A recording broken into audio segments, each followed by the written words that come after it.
C'est à vous, ce n'est pas toujours évident, pour Bertrand Chameroy, Anne-Elisabeth Lemoine s'emballe à Cannes. Retour à Paris pour Anne-Elisabeth Lemoine et C'est à vous ce lundi 26 mai 2025 sur France 5. Un record a été établi par le talk le vendredi 23 mai. C'est fini pour Cannes. Après une dizaine de jours à couvrir le célèbre festival de cinéma, Anne-Elisabeth Lemoine et ses équipes sont de retour à Paris pour le prochain numéro de C'est à vous à suivre dès 18h55 sur France 5. Vendredi 23 mai, Bertrand Chameroy a tiré le bilan en images de cette escapade cannoise avec un florilège des bourdes de l'animatrice mais aussi d'accrochage sur certains mots. La remarque d'Anne-Elisabeth Lemoine sur la tenue peut-être pas vraiment pas appropriée de Panayotis Pasco pour sa première montée des marches a également été proposée. C'est à vous quitte Cannes avec panache.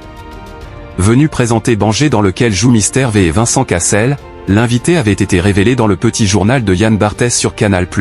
Pour cette dernière au milieu des palmiers, C'est à vous a également convié Adim Rami, champion du monde 2018. Ce dernier a évoqué sa passion pour le cinéma et révélé qu'il rêvait d'y faire carrière. Pour la scène, Céron et Christine and the Queens ont interprété leur titre, Catching Feeling.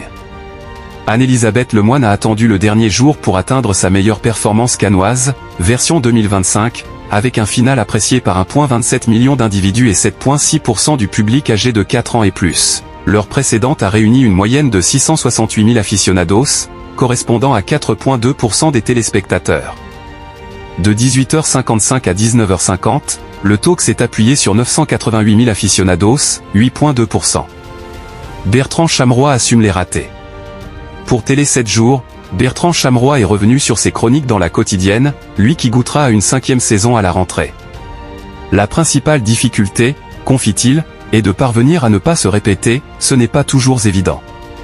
Il y a des jours, voire des semaines, plus compliqués que d'autres, quand l'actualité est plus sombre. J'essaie de me renouveler sans cesse.